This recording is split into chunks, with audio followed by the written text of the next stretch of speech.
Hi friends, welcome to Azeems kitchen. இன்னைக்கு நாம உலக புகழ்பெற்ற ஸ்வீட்டான தம்கா ரூட் ஹல்வாவை வீட்டில் எப்படி செய்யறதுன்னு பார்க்க போறோம். அதுக்கு முன்னாடி நம்ம சேனலை சப்ஸ்கிரைப் பண்ணாதவங்க சப்ஸ்கிரைப் பண்ணிக்கோங்க. பக்கத்தில் இருக்க பெல் ஐக்கானை பிரஸ் பண்ணி விட்டுருங்க. வாங்க வீடியோக்குள்ள போலாம். முதல்ல 1/4 கிலோ பிக்கா கோவா எடுத்துக்கோங்க. அதில் பாதி அளவை ஒரு மிக்சி ஜாரில் போட்டு 3 முட்டை 1 கப் சர்க்கரை ரெண்டையும் சேர்த்து நல்லா மிக்ஸ் பண்ணி பேஸ்ட் மாதிரி ஆக்கிக்கோங்க. உங்களுக்கு பிக்கா கோவா கிடைக்கலனாக்கா சாதாரண பால்கோவா கூட யூஸ் பண்ணிக்கலாம், தப்பு கிடையாது.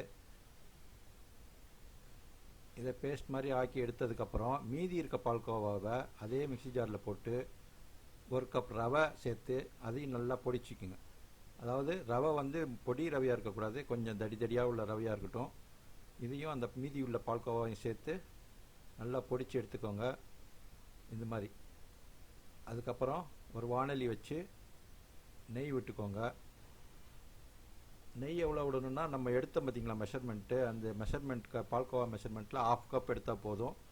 அதை போட்டுட்டு அதில் அந்த ரவையும் பால்கோவாவும் மிக்ஸ் பண்ண பார்த்திங்களா, அதை போட்டு நல்லா வறுத்துக்கோங்க.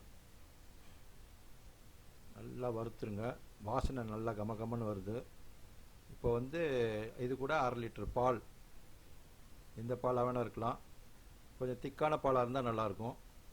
இந்த பாலை சேர்த்து கட்டி இல்லாமல் கிளறி விட்டுருங்க.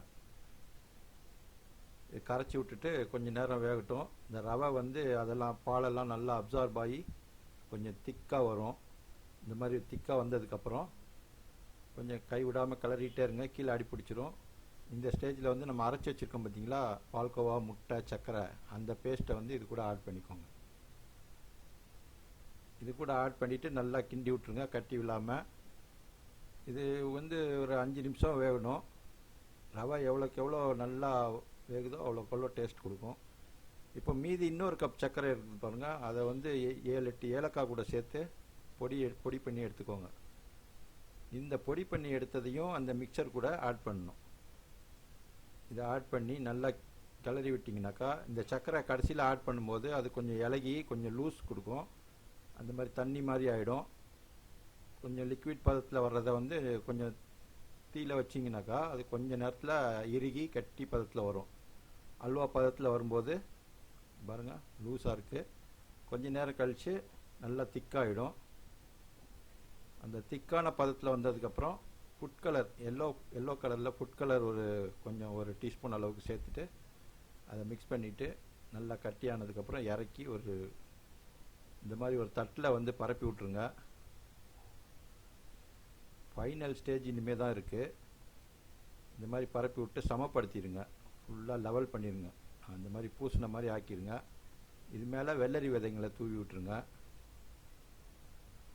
இதுக்கப்புறம் நம்ம தம் போடணும்.